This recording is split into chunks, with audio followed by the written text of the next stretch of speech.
सभी विद्यार्थियों को नमस्कार। मैं डॉक्टर एच डी शर्मा आप सभी विद्यार्थियों का हार्दिक स्वागत करता हूं।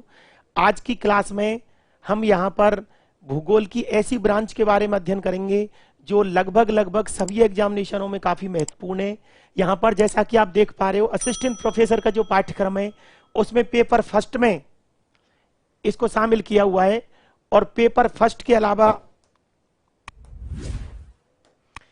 नेट की एग्जामिनेशन जो होती है उसके लिए भी ये आपका काफी महत्वपूर्ण ब्रांच मानी जाती है। इसके साथ साथ ही यदि आपने एमए में देखा होगा कि एमए प्रवेश जो एग्जामिनेशन होती है उसमें भी ये थॉट का पेपर है, काफी महत्वपूर्ण होता है। इसके साथ साथ जो फर्स्ट ग्रेड का जो पेपर है उसमें भी इंपॉर्टेंट है। कहने का मतलब कोई भी एग्जामिनेशन ऐसी नहीं है जिसमें ये पेपर महत्वपूर्ण नहीं माना जाता हो।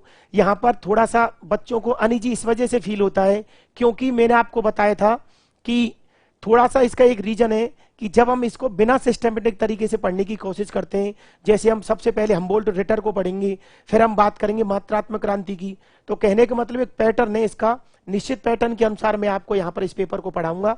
असिस्टेंट प्रोफेसर के पाठ्यक्रम में लगभग पूरा थॉट शामिल है इसमें, और पूरा थॉट शामिल है तो नेट के एग्जामिनेशन में भी इसी प्रकार से पूरा थॉट है। तो नेट, फर्स्ट ग्रेड और आपका असिस्टेंट प्रोफेसर तीनों अपने आप में शामिल होते हैं इस पाठ्यक्रम में। तो असिस्टेंट प्रोफेसर के पाठ्यक्रम में, और आज का जो टॉपिक है हमारा भूगोल एवं शाखाएं, यूनानी एवं रोमन भूगोलविद्ता। देखिए, यूनानी और रोमन काल से भूगोल की शुरुआत होती है, लेकिन मैं यहां पर थोड़ा सा भूगोल एवं उसकी शाखाओं के बारे में शुरुआत में आप लोगों को थोड़ा सा पृष्ठभूमि में बताऊंगा। Sonu Kumar ji, good morning. क्रांतिकारी स्टूडेंट सभी के लिए नमस्कार, जितने विद्यार्थी लाइव क्लास में जुड़े हुए हैं या फिर रिकॉर्डेड क्लास अटेंड कर रहे हैं। प्रदीप सिंह जी, सभी के लिए नमस्कार। अब देखिए, पिछली बार फर्स्ट ग्रेड एग्जामिनेशन में एक प्रश्न आया था भूगोल की शाखाओं को लेकर के, लेटेस्ट जैसे सेकंड टाइम था, तो उसमें क्या था प्रश्न में कि बिल्कुल इजी सा प्रश्न था, लेकिन बच्चों को थोड़ा सा समझ के आधार पर, या कहने का मतलब यदि कहीं ना कहीं आपने टच नहीं किया है उस पॉइंट को, तो आपसे छूटने की संभावना रहती है। कृष्णा लवानिया जी नमस्कार, स्वागत है आप सभी विद्यार्थियों का। तो यहां पर ये जो पेपर्स हैं, यहां पर जो आपकी शाखाएं भूगोल की, उसको थोड़ा सा मैं आपको शुरुआत में बताऊंगा, और उसके बाद यूनान और रोमन काल का जो पैटर्न है, अर्थात उसका जो ऐतिहासिक क्रम है, उसके बारे में हम यहां पर पढ़ेंगे। धीरे धीरे जैसे जैसे समय हम यहां पर बढ़ते जाएंगे, आपके अपने आप समझ बढ़ती जाएगी। और एक बात मैं बता दूं, यहां पर जो शुरुआती जो हम जिस तरीके से बात कर रहे हैं उसी तरीके से सारी जो ब्रांच चीजें उनके बारे में पढ़ेंगे। तो थोड़ा सा मैं आपको पाठ्यक्रम के बारे में, देखिए पेपर फर्स्ट आपके असिस्टेंट प्रोफेसर का जो पेपर है उसमें फर्स्ट पेपर के रूप में एक पेपर है, और उस पेपर में भी पार्ट फर्स्ट दे रखा है। आप देखना, जो आपके पास पाठ्यक्रम हो, नवीन जो पाठ्यक्रम है आरपीएससी का, उसके बारे में बात कर रहा हूं। और उसमें development of geographical thought and research methodology, कहने का मतलब दो यूनिट है, फर्स्ट और सेकंड। तो पहली यूनिट में थॉट है और सेकंड यूनिट में आपका रिसर्च मेथोडोलॉजी है। इन सभी के पेपर्स के बारे में विश्लेषण अलग से आपको एक क्लास मिल जाएगी, अलग से आप उसमें देख सकते हो। उसमें यह भी बताया गया है कि क्या क्या स्टडी मटेरियल, अर्थात किताबें कौन कौन सी पढ़नी चाहिए, किस प्रकार से नोट्सों को पढ़ना चाहिए, उसके बारे में अलग से वीडियो आपको मिलेगी। तो यहां पर डायरेक्ट हम थॉट के बारे में बात करेंगे, और थॉट से पहले देखिए भूगोल एवं शाखाएं, इसको मैं आप लोगों को बताऊंगा। तो देखिए, स्टार्ट करते हैं हम। ज्योग्राफी,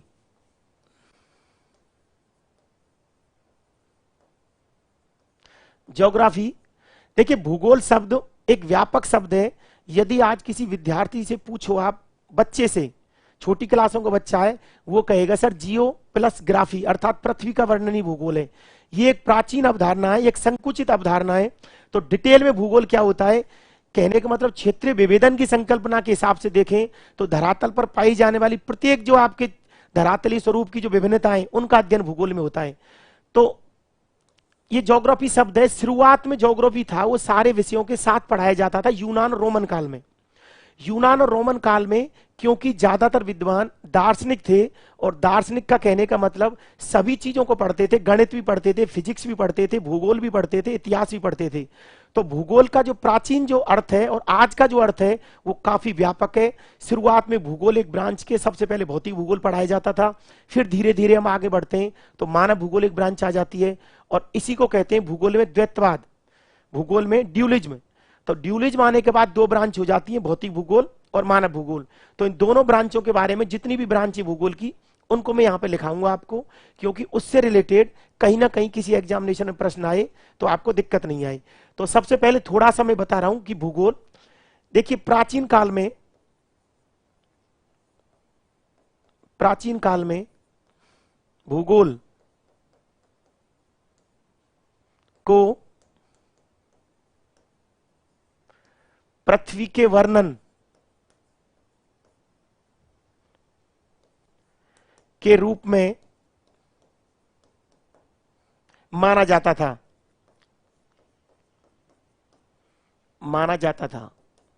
कि प्राचीन समय में भूगोल को यह मानते थे कि भूगोल में पृथ्वी का वर्णन होता है, भूगोल में पृथ्वी का अध्ययन होता है। तो प्राचीन काल में भूगोल को पृथ्वी के वर्णन के रूप में मानते थे। और वहां पर क्या था, यूनानी शब्द,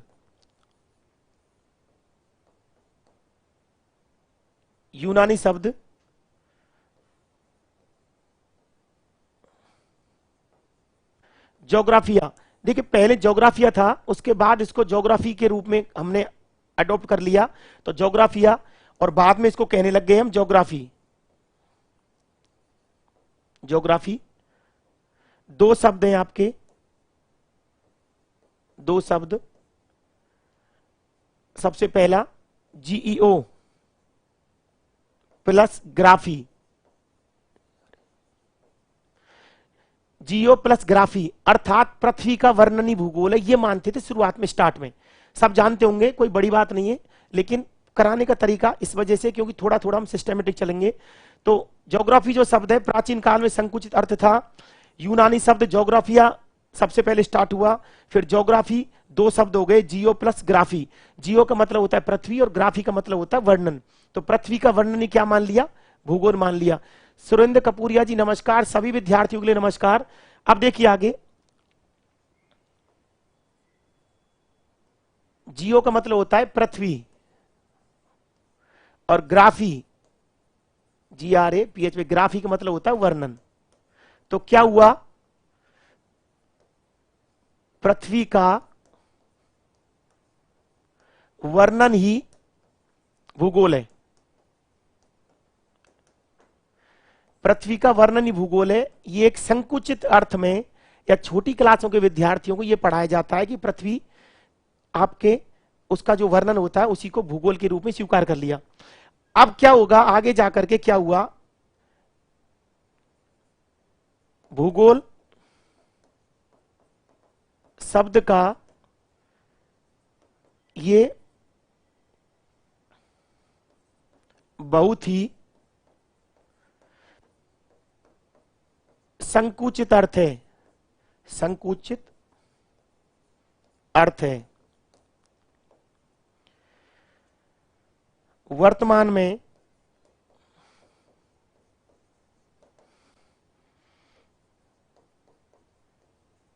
धरातल पर पाई जाने वाली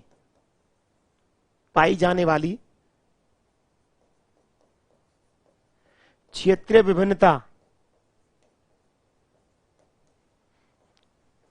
विभिन्नताओं का अध्ययन भूगोल है। अब देखिए क्षेत्रीय विभिन्नता किसी भी रूप में हो सकती है। आपके आर्थिक भूगोल की परिभाषा दोगे तो आप ये मानोगे कि धरातल पर पाई जाने वाली आर्थिक तत्वों की क्षेत्रीय विभिन्नताओं का अध्ययन आर्थिक भूगोल में होता है। यदि आप परिवहन भूगोल की बात करोगे, यदि आप कृषि भूगोल की बात करोगे, मेरा कहने का मतलब है ये बिल्कुल सामान्य सी चीज है। और मैं ये भी मानता हूं लगभग सभी विद्यार्थी इस बात को जानते होंगे कि धरातल पर पाई जाने वाली क्षेत्रीय विभिन्नताओं का अध्ययन भूगोल है। और हार्टसॉन ने इसकी व्याख्या की, हार्टसॉन जिसकी नेचर ऑफ ज्योग्राफी किताब आती है। तो अब यहां पर जो भूगोल, वर्तमान में हम क्षेत्रीय विभिन्नताओं का अध्ययन भूगोल के अंतर्गत कर रहे हैं, लेकिन प्राचीन काल में जो भूगोल था वो भौतिक भूगोल तक ही सीमित था। वहां पे क्या था, भूगोल को एक विद्वान थे जो भूगोल शब्द है, भूगोल शब्द, देखिए इसको हम वर्तमान में लिखते हैं GEOGRAPHY, ये ज्योग्राफी है। लेकिन यूनानी जो शब्द था, यूनानी शब्द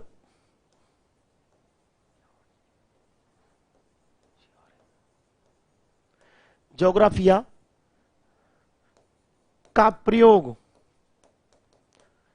सर्वप्रथम, ये भी आप जानते हो, इरेटोस्थनीज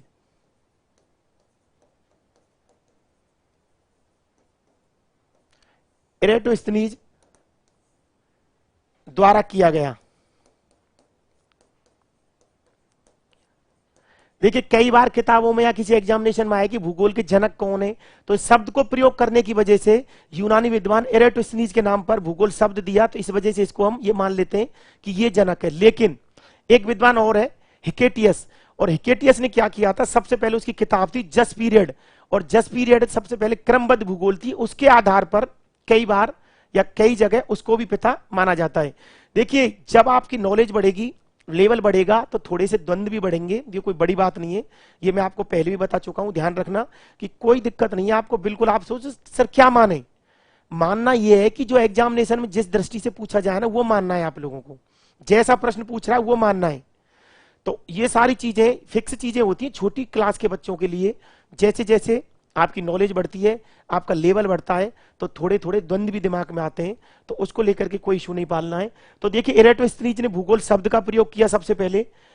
अब आगे जाकर के एक इसको देखिए, इसी के समय का है हिकेटियस, भूगोल का पिता, ये भी मैं लिखा रहा हूं, भूगोल का पिता, बुक है इसकी, आजकल नहीं मिलेगी आपको, ये किताब मिलना बड़ा मुश्किल है।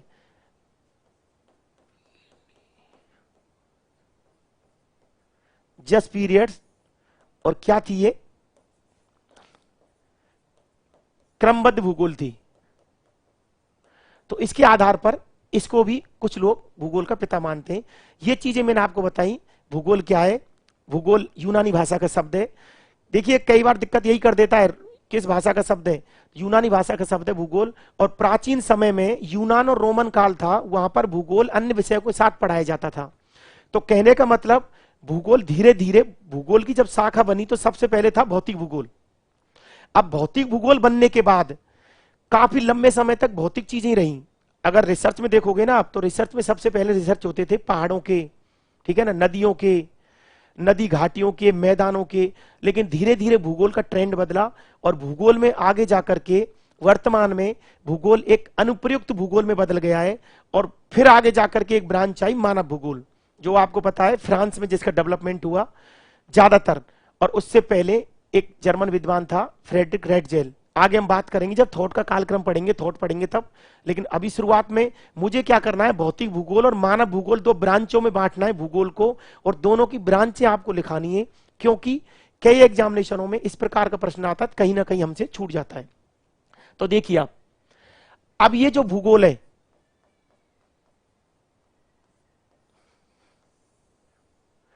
भूगोल जब आप देखोगे इरेटोस्थनीज को, जब आप देखोगे हिकेटियस को, जब आप देखोगे आपके क्या नाम है टॉलमी को, जब आप देखोगे स्ट्रैबो को, वहां पर केवल उनका मतलब भूगोल के संबंध में संकलन करना था। और भूगोल सबसे पहले कहां पहुंच गया, भौतिक भूगोल, ये ब्रांच हो गई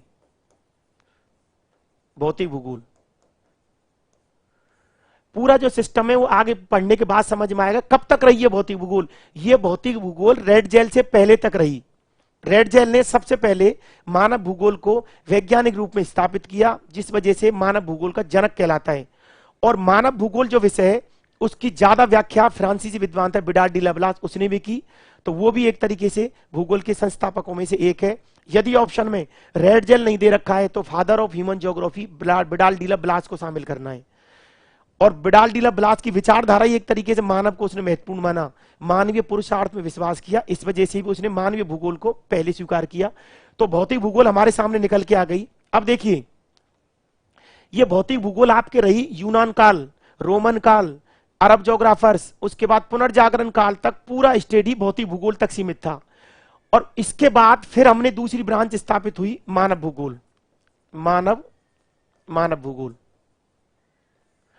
ये ड्यूलिज्म है शुरुआत का, इसको कहते हैं ड्यूलिज्म। ड्यूलिज्म का मतलब होता है किसी भी एक चीज के बाद उसकी शाखाएं बनना। तो एक चीज क्या है, भूगोल है, और भूगोल धीरे धीरे दो शाखाएं बन गई, भौतिक भूगोल और मानव भूगोल। ये शुरुआती शाखा भौतिक भूगोल का मतलब भूगोल की वह शाखा, शॉर्ट में लिख लेना, जिसमें पृथ्वी के भौतिक तथ्यों का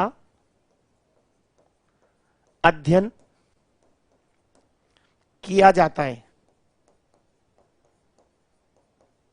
ठीक है, तो एक ब्रांच ज्योग्राफी की जिसमें भौतिक तथ्यों के संबंध में अध्ययन होता है। देखिए यहां पर तो आपको इजी लग रहा है, लेकिन यदि मानव भूगोल की परिभाषा पूछ लेना और 4 ऑप्शन यदि आपको दे दे थोड़े से टिपिकल बना करके, आपको दिक्कत हो जाएगी। 100% 50% बच्चे जिन्होंने बहुत अध्ययन कर रखा है, यदि इसको दे दिया जाए कि मानव भूगोल क्या है, तो मानव भूगोल में आप उलझ के रह जाओगे।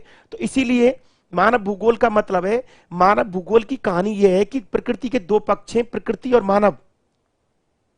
इसको दूसरे रूप में आपके पर्यावरण और मानव। तो मानव भूगोल में प्रकृति एवं आपके मानव के पारस्परिक संबंधों का अध्ययन होता है, ये ध्यान रखना है। यदि किसी ऑप्शन में आपको दे दे कि इससे ये होता है, उससे ये होता है, कंफ्यूज करने के लिए बड़ी बड़ी लाइनें, 3 लाइन का ऑप्शन, और एक ही लाइन में ये लिख दे मानव प्रकृति के संबंधों का अध्ययन, तो मानव एवं प्रकृति के पारस्परिक अंतर संबंधों का अध्ययन मानव भूगोल में होता है। तो ये मानव भूगोल में लिख लीजिए।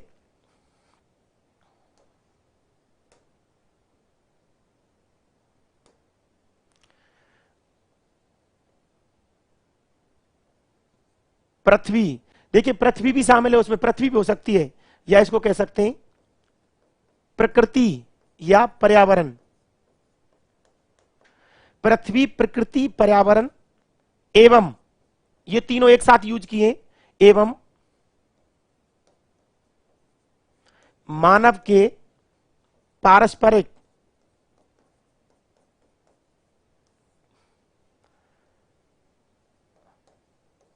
अंतर संबंधों का अध्ययन,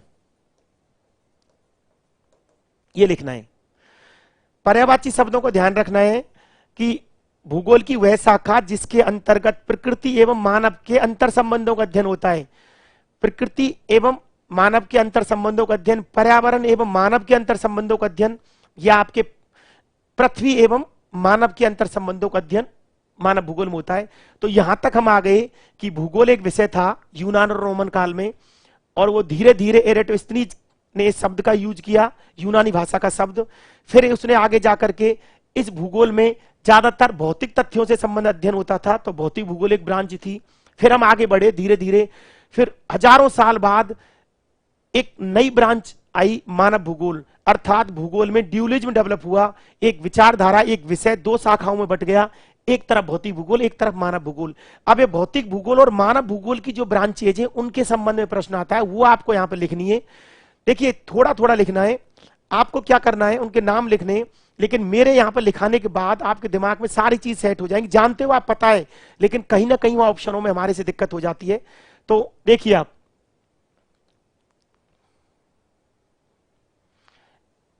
भूगोल,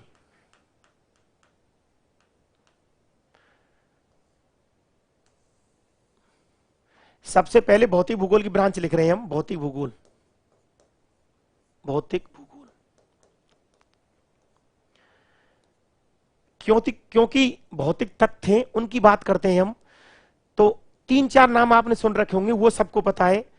एक तो होता है आपके भूआकृति विज्ञान, भूआकृति विज्ञान, जियोमॉर्फोलॉजी। जियोमॉर्फोलॉजी, ये आप कोई भी किताब पढ़ते हो ना भौतिक भूगोल की, तो उसमें 4 ब्रांच तो आप जानते ही हो, लेकिन 4 के अलावा भी बहुत सारी हैं। यहां लिखने के बाद एक बार रिपीट कर लोगे फिर दिक्कत नहीं आएगी। फिर है आपके जलवायु विज्ञान, जलवायु विज्ञान, इनको लिख रहा हूं मैं सबसे पहले, क्लाइमेटोलॉजी। फिर है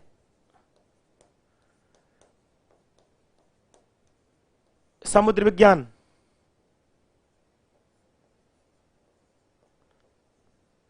जैव भूगोल। ये 4 ब्रांच फिजिकल ज्योग्राफी की किसी भी किताब में आपको मिलेंगी। अब ये जैव भूगोल है, इसकी भी मैं 2 शाखाएं कर रहा हूं आपको। नंबर 1 पादप भूगोल,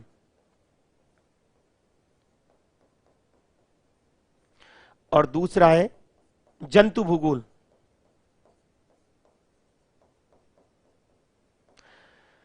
भौतिक भूगोल में भूआकृति विज्ञान, जलवायु विज्ञान, समुद्र विज्ञान, जैव भूगोल, पादप भूगोल और जंतु विज्ञान।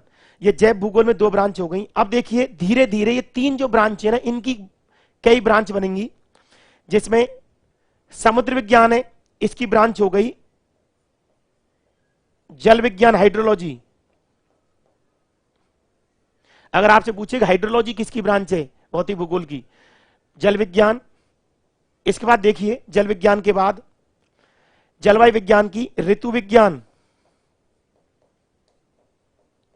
ऋतु विज्ञान या मौसम, मौसम विज्ञान। इसके बाद इसी की ब्रांचें यहां लिख रहे हैं हम,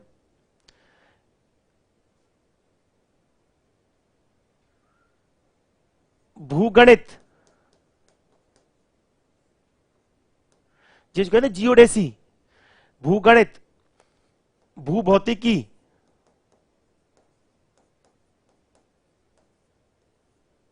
कहीं गणित लगे और आप दिमाग लगाओ ज्यादा, भूगणित, भूभौतिकी। इसके बाद देखिए खगोल विज्ञान, खगोल, इसी की ब्रांच है खगोल विज्ञान। जियोमॉर्फोलॉजी में अगर हम हिमनदों का अध्ययन करें, हिमनद विज्ञान, ग्लेशियर, मृदा विज्ञान,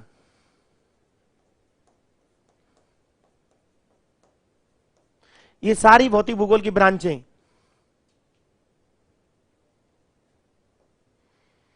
चिकित्सा विज्ञान,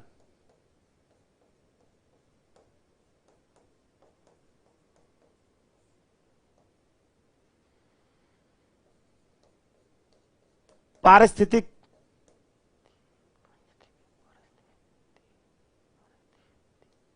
पारिस्थितिकी या पर्यावरण भूगोल, पर्यावरण भूगोल। ये सभी यूनिट्स हैं जो आपके दे रखे हैं। इसके बाद देखिए मानचित्र कला,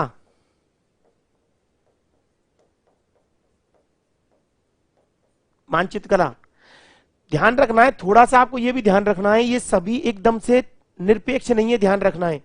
ये एग्जामिनेशन में जब आप देखोगे आपके सामने ऑप्शन जो होंगे, तो ऑप्शनों को देख करके आपको ऑप्शन टिक करना है। कहने का मतलब हो सकता है किसी एक से ज्यादा दूसरी हो। तो भूगणित, भूभौतिकी, खगोल भूगोल, इसमें तो कोई नहीं है। देखिए जो आपका प्राचीन जो यूनानी विद्वान थे वो जियोडेसी में रखते थे रुचि, जियो फिजिक्स में, खगोल की एस्ट्रोनॉमी, हिमनद विज्ञान, इनमें मृदा विज्ञान, चिकित्सा, पारिस्थितिकी और मानचित्र।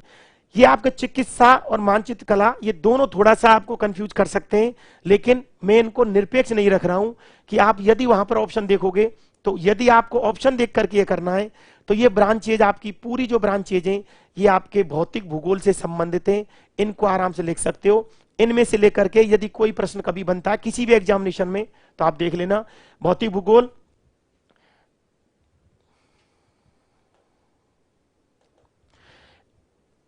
देखिए भूआकृति विज्ञान, इसमें कोई कंफ्यूजन नहीं है। जलवायु विज्ञान, इसमें कोई दिक्कत नहीं है। समुद्र विज्ञान में दिक्कत नहीं है। और जैव भूगोल, ये 4 तो भौतिक भूगोल की ब्रांच है जो आप कहीं ना कहीं इनको पढ़ चुके हो, देखते हो। इसके बाद पादप भूगोल और जंतु भूगोल, ये जैव भूगोल की ब्रांच है दोनों।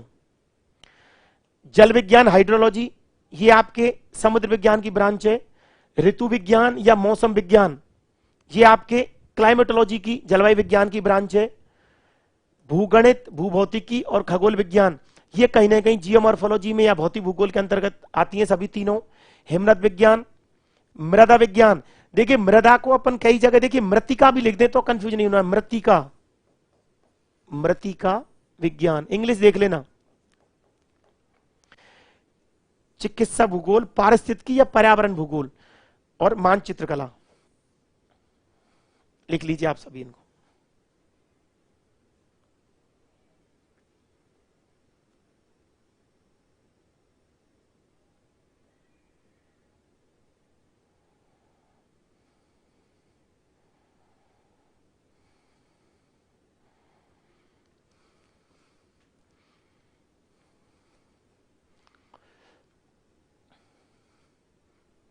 Geomorphology, climatology, oceanography, biogeography, plant geography, animal geography, hydrology, metrology, geodesy, geophysics, astronomy, glacier विज्ञान, soil geography, medical geography, environmental geography और कार्टोग्राफी।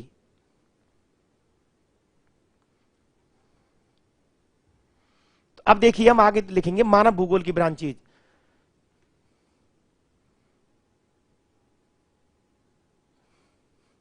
अब देखिए मानव भूगोल,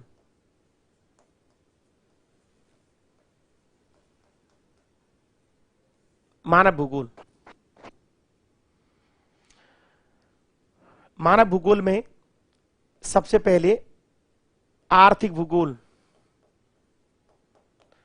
आर्थिक भूगोल। नंबर 2 कृषि भूगोल,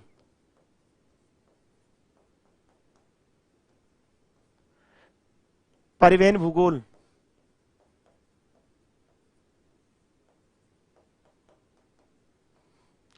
नंबर 4 राजनीति भूगोल,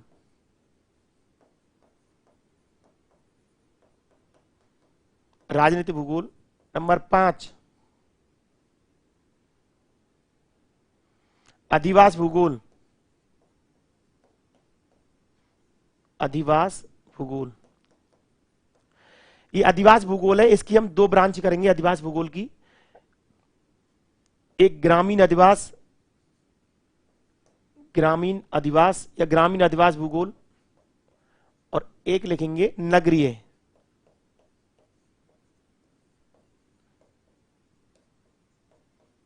नगरीय अधिवास।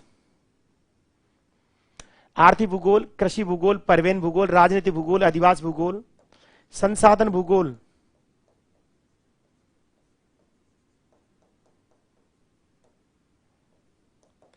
सैन्य भूगोल,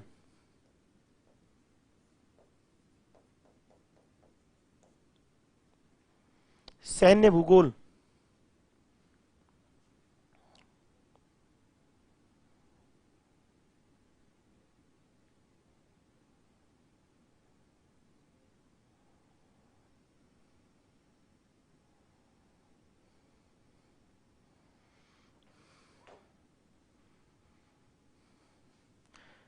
नंबर 8 लिखिए औद्योगिक भूगोल,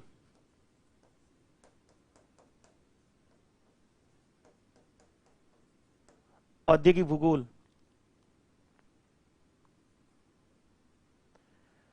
ऐतिहासिक भूगोल,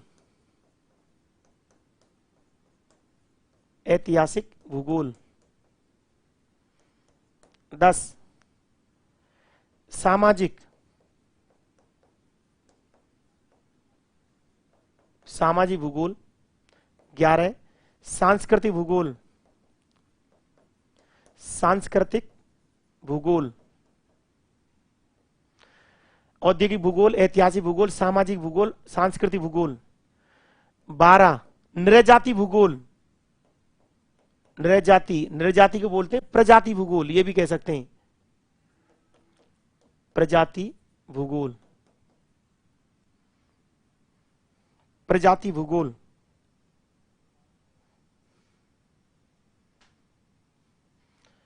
नंबर 13 जनसंख्या भूगोल, जनसंख्या भूगोल।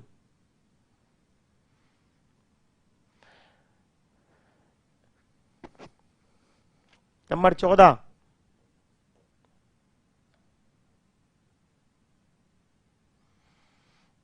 दूर संवेदन,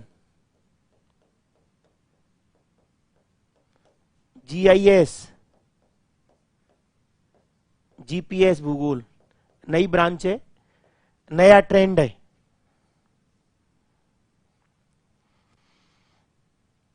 इसके बाद प्रादेशिक नियोजन, प्रादेशिक नियोजन, प्रादेशिक नियोजन भूगोल।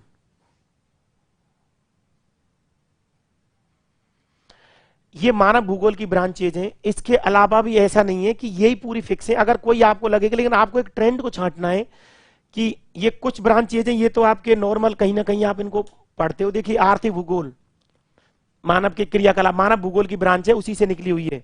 कृषि भूगोल, एग्रीकल्चर ज्योग्राफी, ट्रांसपोर्ट ज्योग्राफी, राजनीति भूगोल, अधिवास भूगोल, संसाधन भूगोल और सैन्य भूगोल। ये सैन्य भूगोल है, ये मोस्ट है, इसको ध्यान रखना है। बाकी ये तो सारी आप पकड़ लोगे। औद्योगिक भूगोल भी कोई दिक्कत नहीं है। ऐतिहासिक भूगोल ये देखना है। ऐतिहासिक भूगोल यूनान और रोमन काल में जो आपके यूनानी विद्वान थे, उसमें एक होमर था और वो ऐतिहासिक भूगोल लिखता था, उसका ऐतिहासिक भूगोल था होमर। जो यूनानी होमर था उसकी रुचि ऐतिहासिक भूगोल में थी, अर्थात उसके जो दो महाकाव्य थे उसमें ट्रेजन युद्ध का जो वर्णन था तो ऐतिहासिक भूगोल में आएगा। सामाजिक भूगोल, सांस्कृतिक भूगोल। अब देखिए एक ये दे रखा है नृजाति भूगोल, जिसको प्रजाति भूगोल कह रहे हैं, ये भी मोस्ट है। एक सैन्य भूगोल नृजाति, अधिवासों में नगरीय और ग्रामीण कर रखे हमने दो अधिवास भूगोल में, इनमें भी कोई दिक्कत नहीं है। जनसंख्या भूगोल ये भी काफी पॉपुलर ब्रांच है मानव भूगोल की।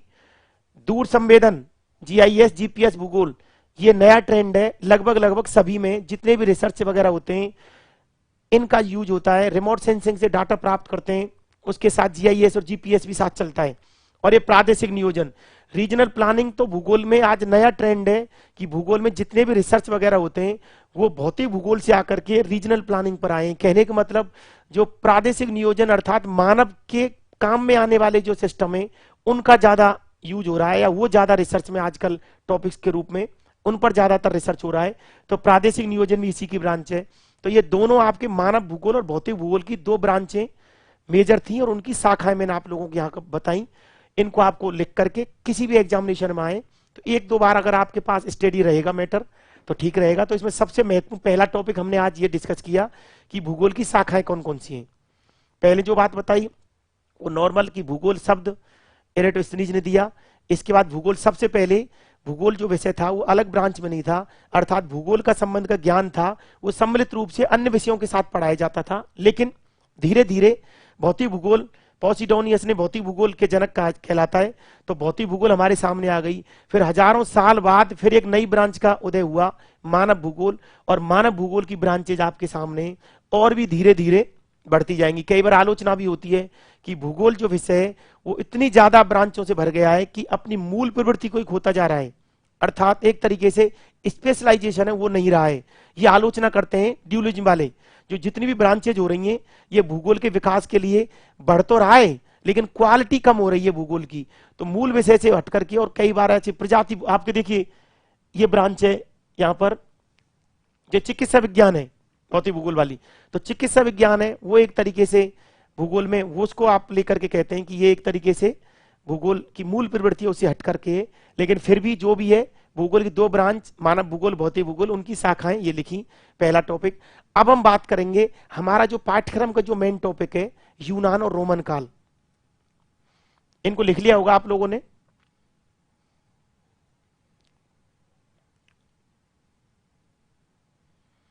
आर्थिक भूगोल, कृषि भूगोल, परिवहन भूगोल, राजनीतिक भूगोल, अधिवास भूगोल, संसाधन भूगोल, सैन्य भूगोल, औद्योगिक भूगोल, ऐतिहासिक भूगोल, सामाजिक भूगोल, सांस्कृतिक भूगोल, नृजाति या प्रजाति भूगोल, ग्रामीण अधिवास और नगरीय अधिवास या अधिवास भूगोल की ब्रांचें दो, जनसंख्या भूगोल, दूर संवेदन, जीआईएस, जीपीएस भूगोल और प्रादेशिक नियोजन।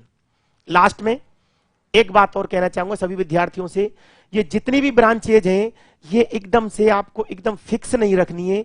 इनको आपको प्रश्न की प्रकृति के हिसाब से पढ़ना है कि कौन सी ज्यादा सही है कौन सी कम है। कोई एक आध ऐसी भी हो सकती है जो थोड़ा सा कंफ्यूजन करे, इसको इसमें रखें या इसमें रखें, लेकिन कोई बात नहीं है। 99% तो स्पेशल है, फिक्स है, कोई दिक्कत ही नहीं है, ठीक है ना। जैसे इनमें थोड़ा इशू आ सकता है, जैसे आपको ये दे दी भौतिक भूगोल में, इसको भौतिक भूगोल में आप इसमें मान रहे हो मानव भूगोल में, लेकिन मानव भूगोल में आपके सामने ये भी रखी हुई है कृषि भूगोल, तो हमें किसको ज्यादा सही मानना है? कृषि भूगोल को सही मानना है। अब देखिए आगे भूगोल, जो आज की क्लास में जो दूसरा जो टॉपिक है इंपॉर्टेंट, यूनानी और रोमन भूगोल। तो ये यूनान और रोमन काल है, यहां से स्टार्ट होकर के भूगोल आधुनिक प्रवृत्तियों तक आता है। मैं इसका एक चार्ट आपके सामने यहां पर बना रहा हूं और इस चार्ट के आधार पर पूरा ये थॉट ज्योग्राफी जो भौगोलिक चिंतन का इतिहास है इसको हम पढ़ेंगे। तो चार्ट को आपको अच्छे से समझना है, काल क्रमानुसार चलेंगे हम।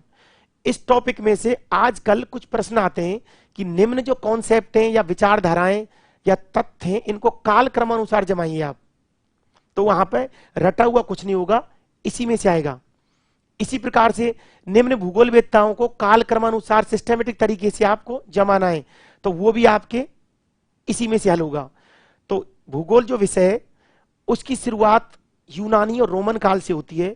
वर्तमान में वैज्ञानिक भूगोल का विकास निसंदेह जर्मनी में हुआ, लेकिन भूगोल विषय की जो नींव रोपने का कार्य यूनानी और रोमन भूगोलवेत्ताओं ने किया, और वो समय कहलाता है प्राचीन चिरसम्मत काल। तो प्राचीन चिरसम्मत काल से हम स्टार्ट करेंगे और आधुनिक प्रवृत्तियों तक। देखिए,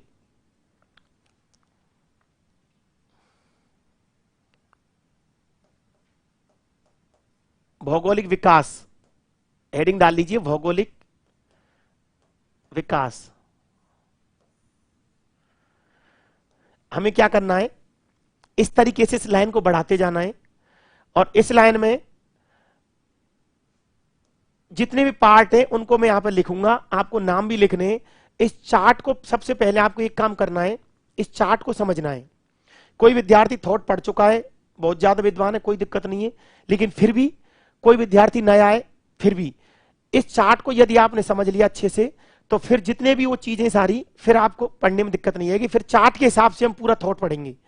तो सबसे पहले जो पहला जो टाइम है इसमें लिख रहा हूं मैं,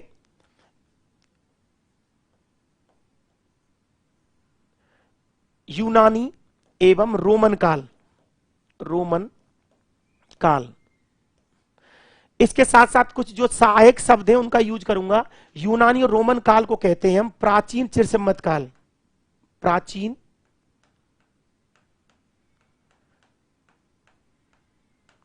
चिरसम्मत काल, ठीक है। आधुनिक काल तो कहलाता है आपके, आधुनिक काल जो शास्त्रीय काल कहलाता है वो हम्बोल्ट और रिटर का काल है, लेकिन ये यूनानी और रोमन काल है, प्राचीन चिरसम्मत काल कहलाता है। और इस समय भूगोल विषय की नींव रखी गई। कहने का मतलब है कि भूगोल जो विषय आज विकसित है वो शुरुआत यहां से हुई है। टाइम पीरियड क्या है इसका देखिए आप, टाइम पीरियड है इसका 600 बीसी से 300 एडी, ये ध्यान रखना है। ऐसा नहीं 600 बीसी से पहले भी थे कुछ विद्वान, लेकिन मेजर टाइम ये है, उससे पहले या तो ज्यादा रिकॉर्ड नहीं है। तो ये 600 बीसी से 300 एडी तक का टाइम है। ये कुल हो गए आपके 900 वर्ष। अब बीसी और एडी है, कोई हिस्ट्री का ज्यादा अच्छा बता सकता है, लेकिन फिर भी मैं आपको समझा रहा हूं। देखिए इसका मतलब ये है, यहां मान लिया आपने जीरो, सामान्य भाषा में यहां पर जीरो मान लिया। इस जीरो से पहले का टाइम तो कहलाता है बीसी और इसके बाद कहलाता है एडी, ईसवी। तो यदि जीरो के बाद 1 2 3 4 5 हम लेकर के और हम 2023 में आ गए, लेकिन इससे पहले का समय उसको बीसी बोलते हैं। और बीसी जो टाइम है वो आपके 600 यहां पर और एडी आपके 300 है। तो 600 तो जीरो से पहले का और 300 जीरो के बाद का, ये टाइम आपका 900 साल का जो टाइम है ये प्राचीन चिरसम्मत काल कहलाता है। यूनान और रोमन भूगोलवेत्ताओं का काल है। अब थोड़ा सा मैं आपको याद करने की दृष्टि से इस चार्ट के हिसाब से हम चलेंगे, तो कुछ विद्वानों के नाम भी लिखूंगा, इसमें कौन कौन हुए मेजर, ठीक है ना। देखिए होमर, नाम लिख लेना होमर। यूनानी लिख रहे हैं पहले हम, यूनानी Homer. Thales, Thales, Anaximander, Anaximander बोल रहा हूं मैं, Homer, Thales, Anaximander. Hecataeus, Hecataeus, Herodotus, ये इस टाइम के जो ये बता रहे हैं ना, इस टाइम के भूगोलवेत्ता हैं। आपको बिल्कुल रटने की जरूरत ही नहीं है। अगर कोई विद्वानों को काल क्रमानुसार जमाए तो आराम से आप शुरुआत से जमा सकते हो।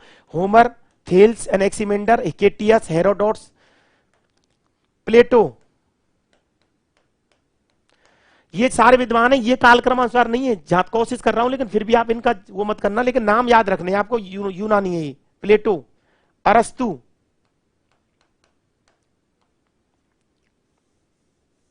अरस्तु, थियोफ्रेट्स, थियोफ्रेस्ट,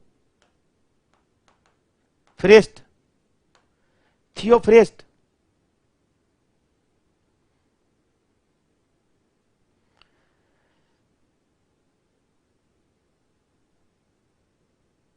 इरेटोस्थनीज,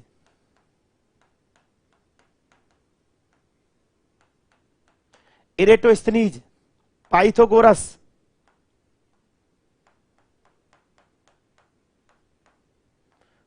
पाइथागोरस, हिप्पार्कस,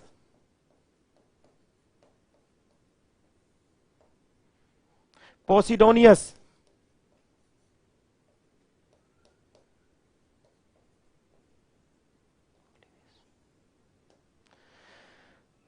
ये आपके मेजर मेजर विद्वान है, यूनानी विद्वान। यूनान के अंदर ये लिखे हमने पहले, अभी दोबारा बोल रहा हूं, आपको अपने चार्ट में अपनी सुविधा के हिसाब से ये चार्ट बनाना है। और इस चार्ट में अभी तक हम 300 एडी तक आए हैं, और 300 एडी में भी यूनानियों के नाम लिखे। मैं दोबारा आपको रिपीट कर रहा हूं, होमर, थेल्स, एनेक्सीमेंडर, हिकेटियस, हेरोडोट्स, प्लेटो, प्लेटो, अरस्तु, थियोफ्रेट्स, इरेटोस्थनीज, पाइथागोरस, हिप्पार्कस, पोसिडोनियस, ये सभी यूनानी विद्वान हैं। अब लिखेंगे हम रोमन।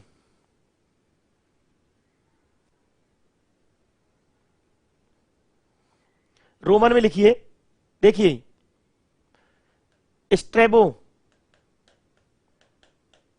इधर लिख रहा हूं मैं, स्ट्रेबो, टोलमी,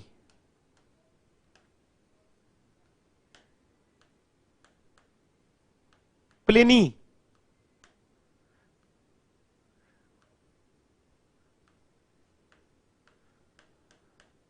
पंपोनियस मेला, पंपोनियस मेला, पंपोनियस मेला। तो 4 लिखे मैंने आपके, स्ट्रेबो, टोलमी, प्लिनी और पंपोनियस मेला। 4 रोमन भूगोलवेत्ता हैं। ये यूनानी है, ये रोमन है। वो समय था जिस समय भूगोल अन्य विषयों के साथ कॉमन रूप में पढ़ाया जाता था। इसको प्राचीन चिरसम्मत काल कहते हैं। और इस चार्ट को जितना बेहतर समझ लिया, उतनी आगे थॉट में दिक्कत नहीं आएगी। रही बात याद करने की, याद करने के लिए आप रिपीटेशन करोगे, लेकिन आपको ये समझने में दिक्कत नहीं आएगी। कभी हम यूनान पे आ गए, कभी आप आधुनिक पे आ गए। तो पहला टाइम, ये 900 साल का जो पीरियड है, ये प्राचीन चिरसम्मत काल कहलाता है। 600 बीसी से 300 एडी तक का समय ये यूनानी और रोमन भूगोलवेत्ताओं का समय है, और इसमें इसको प्राचीन चिरसम्मत काल भी कहा जाता है। इसमें यूनानी विद्वानों में होमर, थेल्स, एनेक्सीमेंडर, हिकेटियस, हेरोडोट्स, प्लेटो, अरस्तु, थियोफ्रेट्स, इरेटोस्थनीज, पाइथागोरस, हिप्पार्कस और पोसिडोनियस। ठीक है ना, ये मेजर मेजर विद्वान है जो हमने यहां पर इनको लिखा है।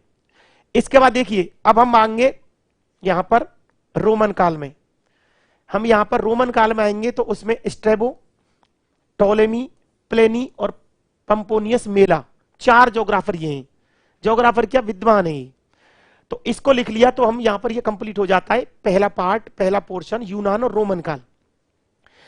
जब क्लास अगली स्टार्ट करेंगे तो यहीं से स्टार्ट करेंगे, सभी विद्वानों को मेजर मेजर योगदान क्या है और इनका योगदान क्या है। फिर आप देखना ऐसे प्रश्न आएंगे, कुछ आप कहोगे सर ये पहले पढ़ा हुआ नहीं है, लेकिन आपके लिए बहुत ही जी प्रश्न होगा वो, क्योंकि आपको सिस्टम को आपने समझ लिया।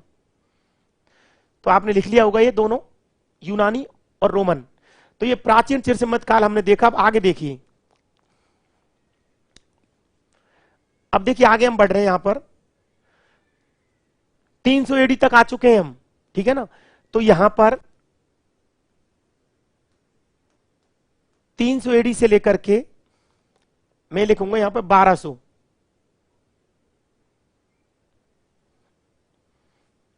1200 बाद में समझाऊंगा, थोड़ा सा एक वो है, यहां लिखेंगे हम 700 एडी।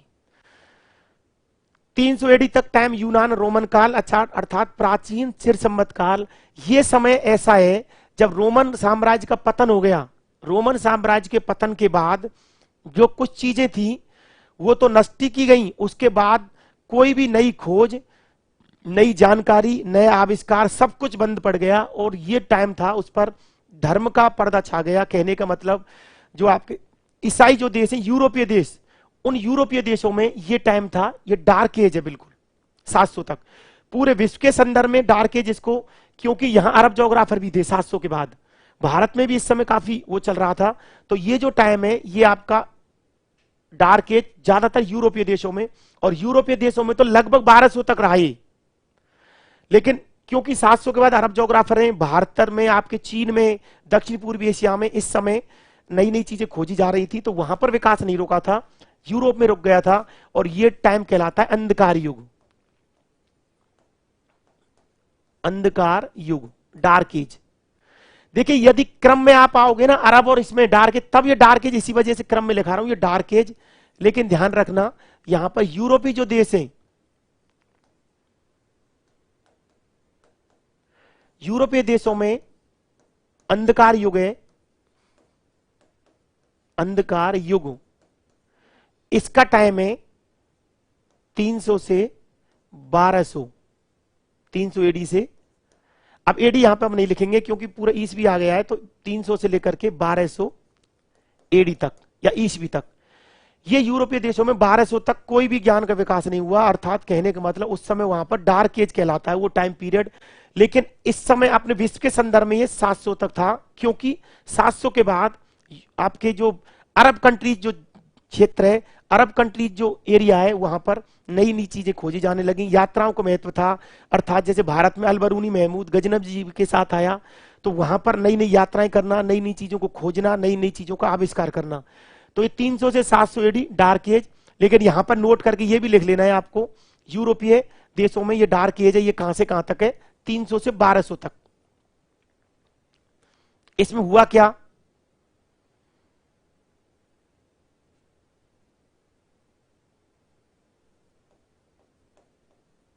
अज्ञान का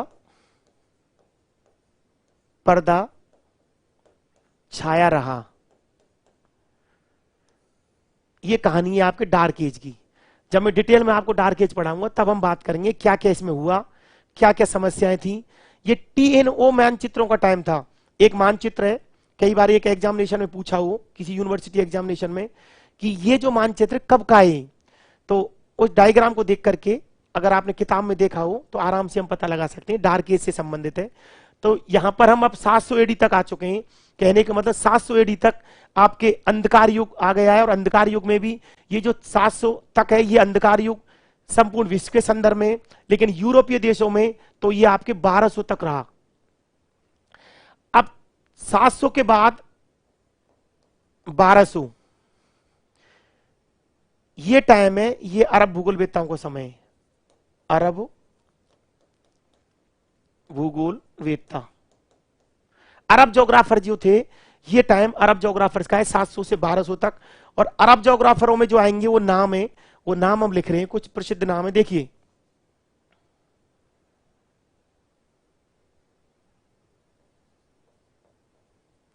इब्न हकल, इब्न सिना, लिख लेना नाम, अल बरूनी,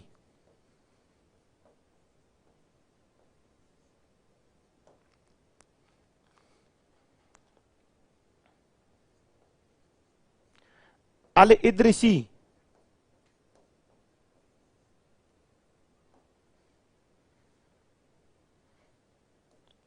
अल Masoodi, Ibn Battuta,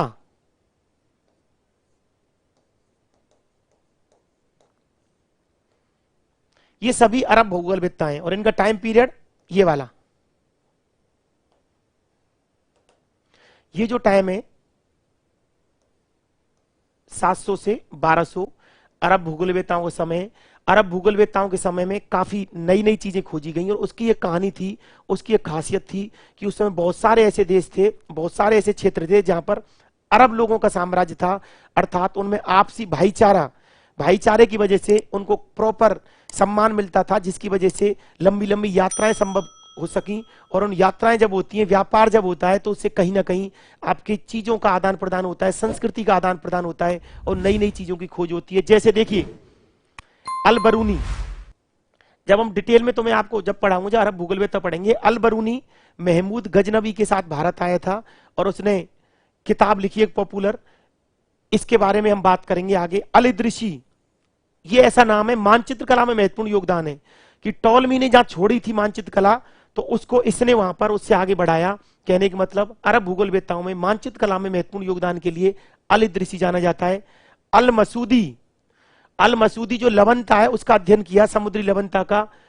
Ibn Battuta, Ibn Battuta को अरब का मार्को पोलो कहते हैं, अरब का मार्को पोलो कहलाता है, अर्थात जो मार्को पोलो विश्व के संदर्भ में लंबी लंबी यात्राओं के लिए जाना जाता है, वो अरब में इब्न बतूता इस चीज के लिए जाना जाता है। तो इब्न बतूता अरब का मार्को पोलो। इसके बाद एक नाम और है इब्न खालदून, इब्न खालदून, ये पर्यावरण निश्चयवादी था, अरब का था, पर्यावरण निश्चयवादी विचारधारा के संबंध में इसने लिखा, इस वजह से अरबी निश्चयवादी कहलाता है।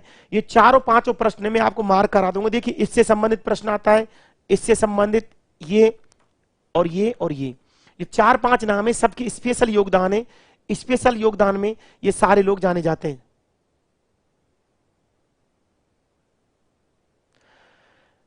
देखिए ये जो विद्वान लिख रहे हैं अरब ज्योग्राफर, ये सीक्वेंस में नहीं है, ध्यान रखना, ये मैं आपको सामान्य नाम बता रहा हूं।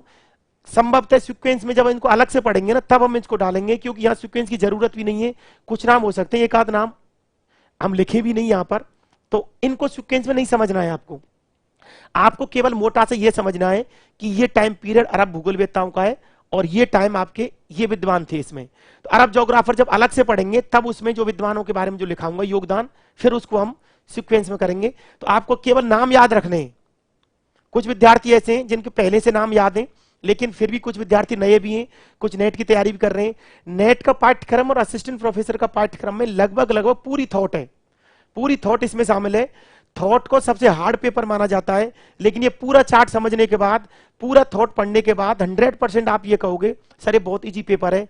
अब रही बात किताबों की या याद करने की, कुछ चीजें याद करने में तो रिपीटेशन करना पड़ता है, अर्थात याद करना ही पड़ेगा, लेकिन बिना सिस्टम को समझे यदि आप टाइम करोगे तो फिर बहुत सारे प्रश्न जो कॉन्सेप्ट बेस आते हैं वो हमसे छूट जाते हैं। तो यहां पर ये जो नाम है आप नाम याद रख लीजिए। मैंने आपको बता देती कि ये मानचित्र कला में योगदान, अल मसूदी समुद्र विज्ञान से संबंधित, इब्न बतूता अरब का मार्को पोलो लंबी लंबी यात्राओं के लिए जाना जाता है। एक बार आया कि अरब का एक विद्वान जिसने लगभग 14,000 किलोमीटर तक यात्राएं की, कौन है? Ibn Battuta. ऐसे प्रश्न में दो झलक मिलती हैं, एक झलक मिलेगी आपको एक विद्वान की, आधी झलक मिलेगी दूसरे विद्वान की, फिर हमें यह देखना है दोनों में से सबसे ज्यादा बेहतर कौन सा है। अल बरूनी और इब्न खालदून, इब्न खालदून को अरब का पहला पर्यावरण निश्चयवादी माना जाता है। अब देखिए एक चीज और समझ में आ रही होगी आपके, जब हम जर्मन भूगोलवेत्ताओं की बात करेंगे, हम्बोल्ट और रिटर की, रेडजेल की, उनसे पहले या उन तक निश्चयवादी हैं सभी। अब आपसे कभी कोई प्रश्न आए कि निम्न में से कौन सा विद्वान नियतिवाद से संबंधित नहीं है, एक प्रश्न आए, तो आपको अभी तक जितने भी नाम लिखे ना सब नियतिवादी हैं। या फिर पूछे कि निम्न में से कौन सा समुच्चय वो नियतिवादियों का नहीं है, तो भी कोई दिक्कत नहीं है। आपसे पूछे कि इनको कालक्रमानुसार जमाइए, तो भी कोई समस्या नहीं है। तो ऐसे पढ़ने के कई फायदे हैं, जो आपको कोई प्रश्न आपको इस तरीके का आ जाए जो पहले पढ़ा हुआ नहीं है, तो भी उसको हम अच्छे से कर सकते हैं। तो ये अरब भूगोलवेत्ताओं के सारे विद्वान हैं। अब देखिए आप, हम 1200 तक आ चुके हैं, 1200 ईस्वी तक आ गए हैं, और 1200 ईस्वी तक 700 से 1200 ये तो अरब ज्योग्राफर्स का टाइम है, और 300 से 1200 यूरोप में डार्क एज चल रहा है। अभी यूरोप में कुछ नया नहीं खोजा गया, कहने का मतलब धर्म का पर्दा छा गया था, और ये डार्क एज में हम पढ़ेंगे।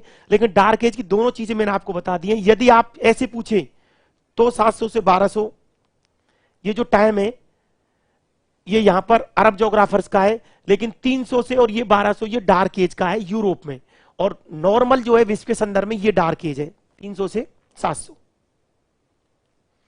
क्रम पूछे, पहले प्राचीन से सम्मत काल आएगा, फिर उसके बाद डार्क एज आएगा, फिर अरब जोग्राफर आएंगे। तो अब 1200 से आगे चलेंगे हम। अब देखिए आप,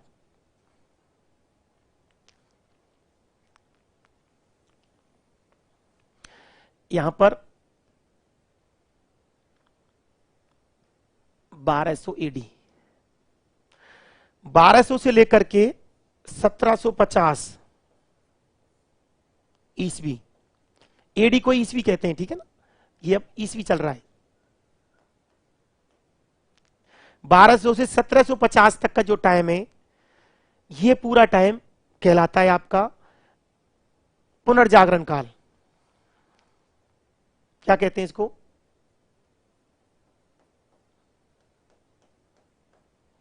पुनर्जागरण काल, या इसको लिखते हैं तथ्य अन्वेषण युग, तथ्य अन्वेषण युग। एक चीज और ध्यान रखना, ये जो टाइम है ये है उत्तर मध्यकाल। कौन सा टाइम है? ये टाइम है उत्तर मध्यकाल, ये ध्यान रख लेना आप, वेरी मोस्ट है, उत्तर मध्य काल। इस टाइम को उत्तर मध्यकाल कहते हैं। कहने का मतलब मध्यकाल कहां हुआ, देखिए समझना इसको, मध्य काल, मध्यकाल का टाइम है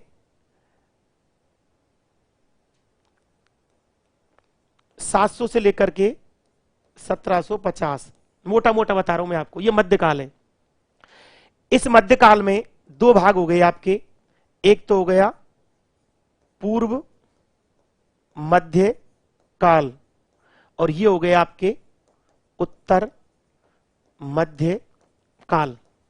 प्रश्न आया हुआ है कि ये जो पुनर्जागरण काल है इसको उत्तर मध्यकाल कहते हैं, ऑप्शन में उत्तर मध्यकाल था, तो यहां पर मध्यकाल में 700 से 1750 हमने लिखा। ये पूर्व मध्यकाल का टाइम तो हो गए आपके 700 से 1200, और इसका हो गया 1200 से 1750। 1750 या 1700 तक कोई दिक्कत नहीं है, तो इसको भी आप देख लेना। अब ये कहने का मतलब ये हुआ कि अरब जोग्राफर है वो पूर्व मध्यकाल में आएंगे, क्योंकि 700 से 1750 इसको मध्यकाल कह रहे हैं। 700 से पहले का प्राचीन काल है, और 1700 कई जगह 16 से वो लिखा हो सकता है, उसके बाद आपके आधुनिक काल है। तो मध्यकाल में पूर्व मध्यकाल, ये कहने का मतलब, और ये अब देखिए आगे इसी में, इसको हम कहते हैं अरब, अरब काल,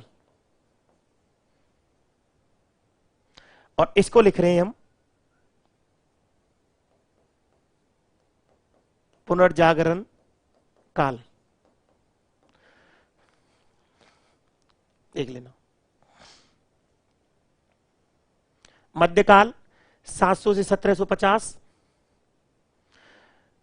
मध्यकाल के दो पार्ट हो गए, एक पूर्व मध्यकाल एक उत्तर मध्यकाल। पूर्व मध्यकाल में 700 से 1200 इसको अरब काल कहते हैं, और 1200 से 1750 इसको पुनर्जागरण काल कहते हैं। तो पुनर्जागरण काल ही उत्तर मध्यकाल है। अब देखिए हम वापिस इस पे आएंगे, पुनर्जागरण काल या तथ्य अन्वेषण युग उत्तर मध्यकाल, और टाइम पीरियड है इसका 1200 से लेकर के ये 1250 से भी कई जगह हो सकता लिखा हुआ हो 1250, ठीक है, कोई दिक्कत नहीं। एक ध्यान रखना है, 13वीं शताब्दी है। ऐसा प्रश्न भी आ सकता है कि फलाना विद्वान उसका किस टाइम पीरियड का है, हो तो किसी भी टाइम पीरियड का हो, आपको ध्यान रखना है कि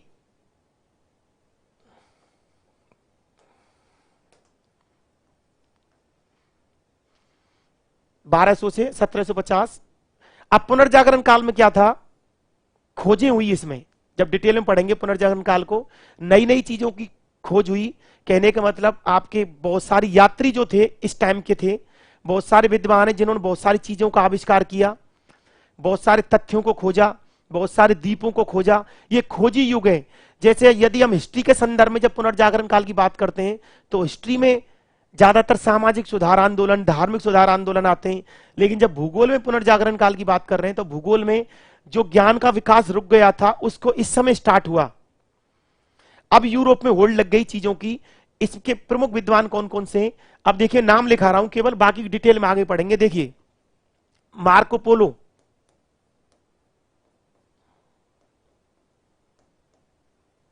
मार्को पोलो, मार्को पोलो जाना ही जाता है यात्राओं के लिए, पूरे विश्व में वैश्विक यात्राओं के लिए Marco Polo.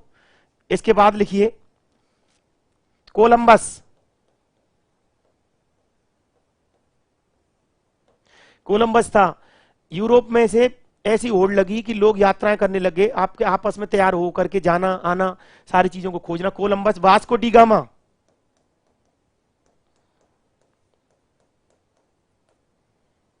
Vasco da Gama. Captain Cook,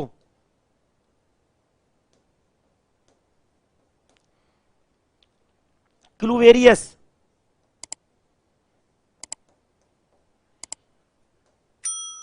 क्लूवेरियस। गोहम, ग्लोब बनाया था गोहम ने पहले, गोहम।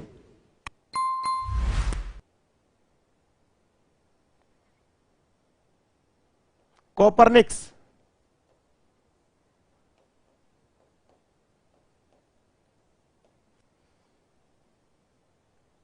केपलर, वारेनियस,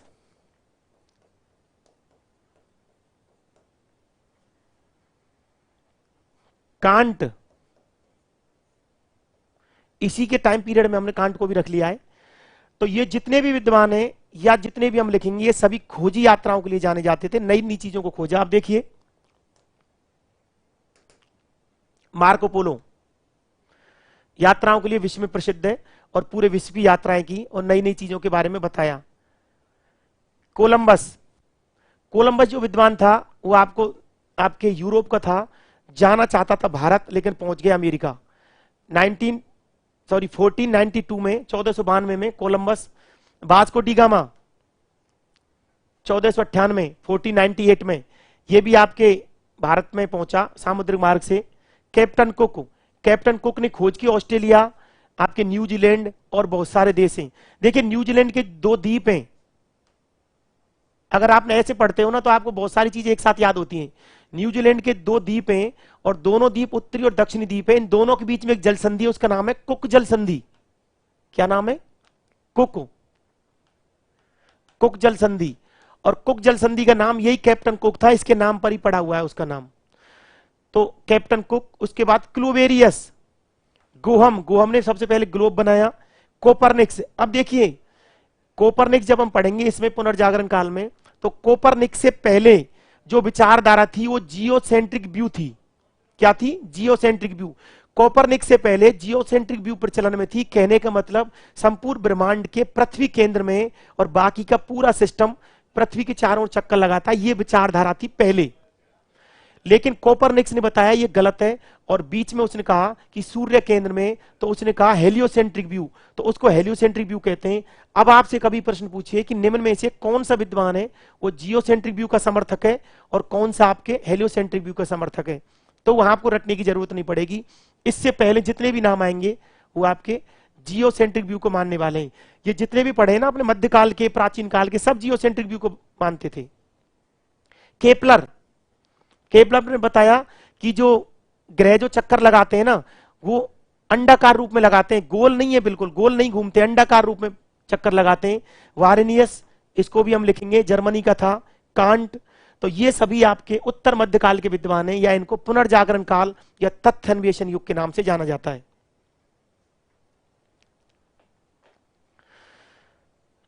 तो यहां तक हम 1750 तक आ चुके हैं। 1750 इनको नोट कर लेना, उत्तर मध्यकाल। दूसरी बात यह है कि ये जो नोट्स हैं आपके, ये पीडीएफ रूप में भी आपको प्रोवाइड करा दिए जाएंगे अलग से डिटेल वाले, जो आपके सारा चार्ट है एक साथ ही। लेकिन यदि हाथ से लिख लेते हो आप तो जितना थोड़ा सा लिख रहे हो आप बेहतर रहता है, क्योंकि खुद की लिखी हुई चीज को आसानी से पढ़ा जा सकता है। बाकी के सभी इसके कंप्लीट नोट्स भी आपको उपलब्ध कराए जाएंगे पूरे डिटेल में, सिस्टमेटिक तरीके से। बाकी का अब देखिए 1750 के बाद।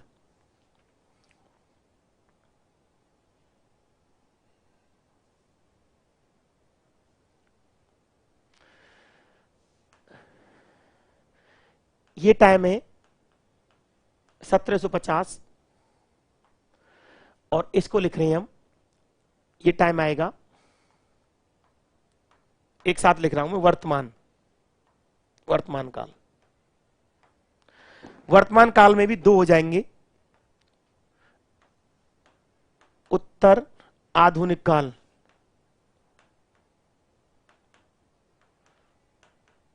और ये है आपका पूर्व आधुनिक काल या आधुनिक पूर्व आधुनिक काल, या केवल आधुनिक भी कर लेते हैं तो भी दिक्कत नहीं है, लेकिन एक आध बार कोई नवीन जो विद्वान है वो उत्तर आधुनिक में आते हैं।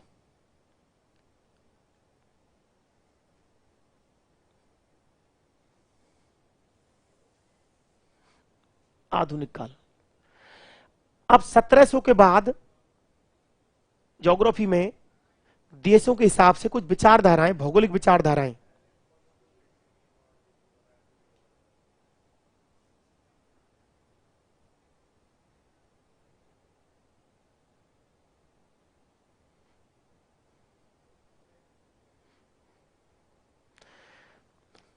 इसमें लिखेंगे हम प्रमुख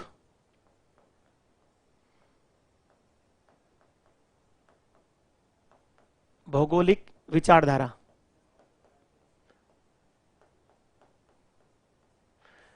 प्रमुख भौगोलिक विचारधाराएं, सबसे पहले जर्मन विचारधारा,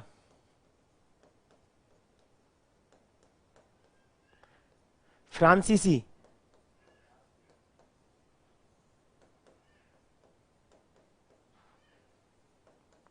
फ्रांसीसी विचारधारा, अमेरिकन विचारधारा,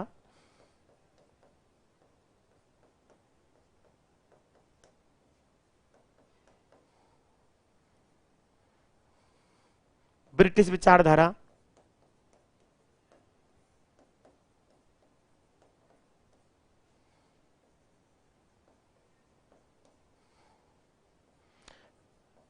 रूसी,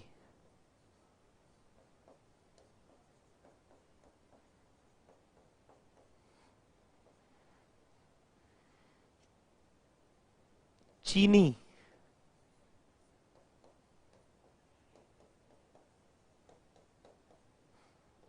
आधुनिक काल में। इनमें फिर हम सारे विद्वानों को पढ़ेंगे, जैसे जर्मन में हमबोल्ट, रिटर, सारे जर्मनी के, फिर फ्रांस की विचारधाराएं, अमेरिकन विचारधारा, ब्रिटिश विचारधारा, रूसी विचारधारा और चीनी विचारधारा। ये सब आधुनिक विचारधाराओं में सारे विद्वान आएंगे यहां पर। इसके बाद देखिए हम इसी के अंतर्गत पढ़ेंगे भूगोल में अभिनव प्रवृत्ति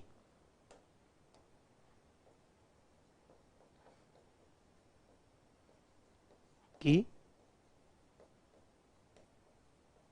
अभिनव प्रवृत्ति, नई नई जो चीजें हैं भूगोल में, जैसे देखिए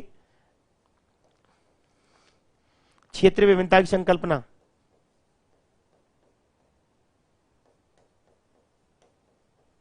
क्षेत्रीय विभिन्नता की संकल्पना। इसके बाद मात्रात्मक क्रांति, मात्रात्मक क्रांति,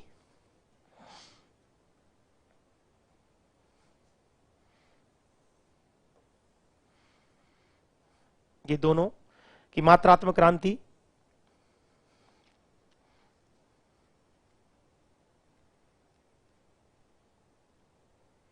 सत्रह सौ 50 के बाद प्रमुख भौगोलिक विचारधाराएं, जिसमें जर्मन, फ्रांसीसी, एक एक करके जितने भी इसमें विद्वान आते हैं उनका प्रमुख योगदान भूगोल में, क्या क्या कॉन्सेप्ट दिया, क्या क्या विचारधाराएं थी, उनके बारे में हम यहाँ पर बात करेंगे। और भूगोल की अभिनव प्रवृत्ति में देखिए क्षेत्र विभिन्नता की संकल्पना और मात्रात्मक क्रांति, जो 1950 के बाद टाइम है इसका, मात्रात्मक क्रांति का, इसके बारे में बात करेंगे।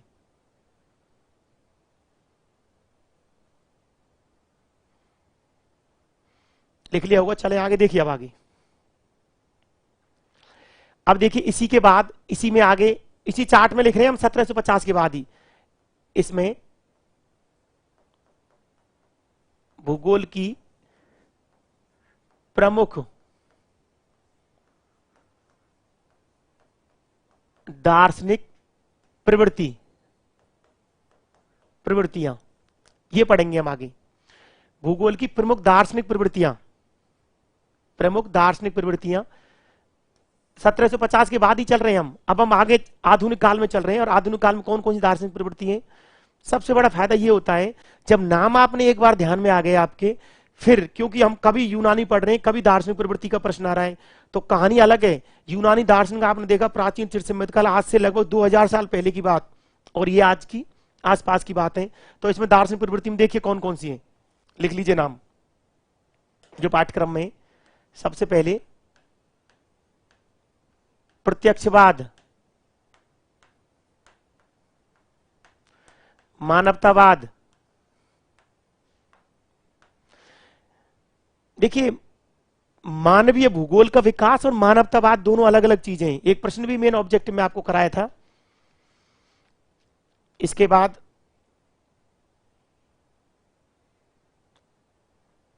अतिवाद,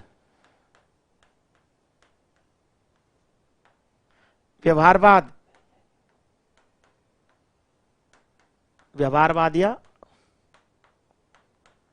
आचरण परक भूगोल, ठीक है ना। तो ये प्रमुख आपके 4 मेजर हैं पाठ्यक्रम में। बाकी का विचारधारा तो कई है, जैसे आदर्शवाद, यथार्थवाद,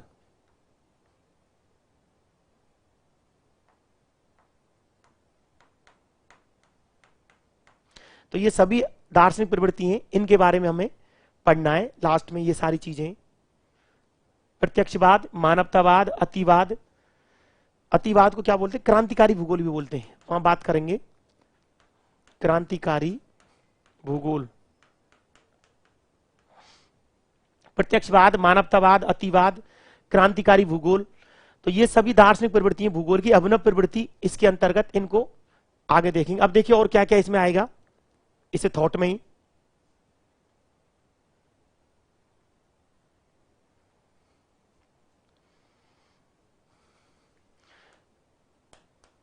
मानव प्रकृति संबंध,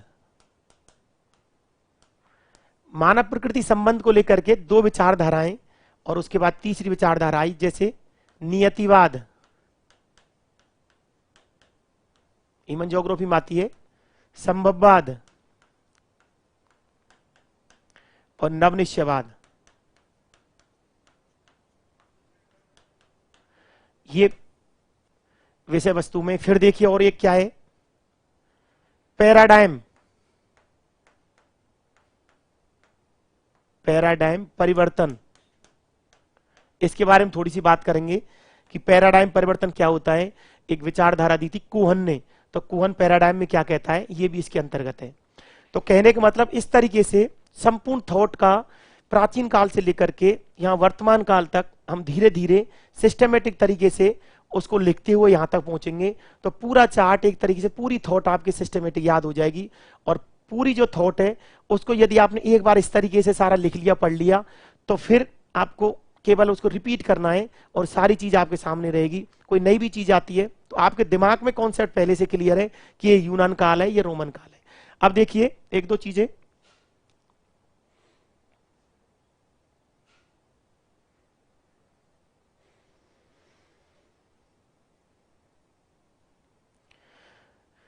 ऐप है एक, तो उसको ऐप को आप डाउनलोड कर सकते हैं। कि ऐप डाउनलोड करने के लिए जिन विद्यार्थियों ने ऐप डाउनलोड नहीं कर रखा है, फिर यह बिल्कुल डाउनलोड ऐप कर लीजिए आप। गूगल प्ले स्टोर से एचडीएस एजुकेशन आप डालोगे तो आपके सामने ऐप खुलेगा और इस ऐप को आपको डाउनलोड करना है, पहली। दूसरा देखिए, देख लेना आप एक बार।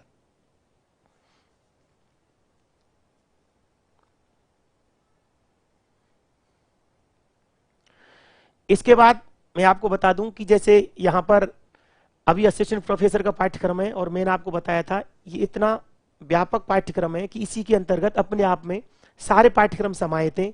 कोई सी भी एग्जामिनेशन हो, चाहे फर्स्ट ग्रेड की हो, चाहे नेट एग्जामिनेशन हो, या किसी भी स्टेट से संबंधित पीजीटी एग्जामिनेशन हो, अगर आप इसको बेहतर तरीके से कर लेते हो तो कुछ फैक्टों के इशू हो सकते हैं, जैसे कोई कृषि की रह से, लेकिन उनसे कोई फर्क नहीं पड़ता, उनको वहां भी पढ़ा जा सकता है। लेकिन कम से कम 5 से 10 प्रश्न ऐसे आते हैं जो कहीं ना कहीं आपके सिलेबस से नहीं होकर के उनको विविध प्रकार के प्रश्न मानते हैं, तो उस प्रकार के प्रश्नों में हमें हेल्प हो जाती है। देखिए यहाँ पर यूजीसी नेट जेआरएफ, स्कूल व्याख्याता और कॉलेज लेक्चर तीनों के पाठ्यक्रम उपलब्ध रहेंगे। तो आप से एक बात और कहनी है कि आप जो चैनल है, आप यूट्यूब चैनल, इसको सब्सक्राइब कर लेना जिन जिन विद्यार्थियों ने नहीं कर रखा है, बाकी का शेयर करें। और कोई आपके मिलने वाला हो, बीए और एमए की क्लासें यूट्यूब चैनल पर फ्री रहेंगी, बिल्कुल बीए और एमए की वो भी मिल जाएंगी। यदि आपको कोई भाई हो सकता है, कोई मित्र हो सकता है, कोई बहन हो सकती है, यदि कोई विद्यार्थी बीए एमए कर रहा है तो उसको भी आप बताएं कि इस चैनल पर, यूट्यूब चैनल पर बीए और एमए की क्लासें, उनका पैटर्न, मानचित्र के जो प्रश्न आते हैं वो सभी आपको यहाँ पर उपलब्ध रहेंगे। आज की क्लास में बस इतना ही। हमें यह देखना है कि जो चीजें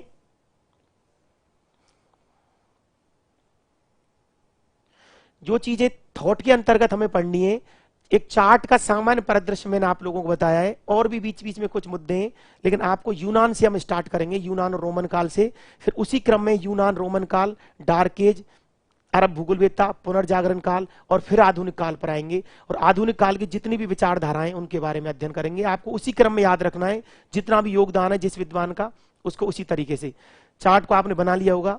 फिर भी जिन विद्यार्थियों ने थोड़ा सा लिखने में प्रॉब्लम हुई है उनके लिए बता दूं कि आपको कंप्लीट ये मैटर है, ये आपको उपलब्ध हो जाएगा बड़ी सिस्टमेटिक तरीके से, पूरा लिखा हुआ, तो आप उसको भी वहां से कर सकते हो।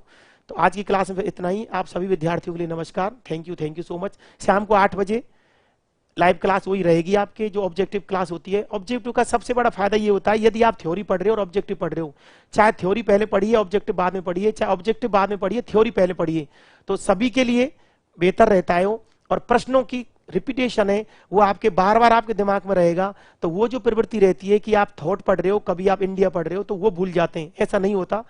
इन प्रश्नों की प्रैक्टिस करोगे, कभी आप यूनान काल पे आ रहे हो, कभी एकदम मात्रात्मक क्रांति पे चले जाते हैं, जिससे प्रैक्टिस भी अच्छी होती है और उसको बेहतर तरीके से हम पढ़ सकते हैं। आज की क्लास में इतना ही। सभी विद्यार्थियों के लिए नमस्कार, थैंक यू सो मच।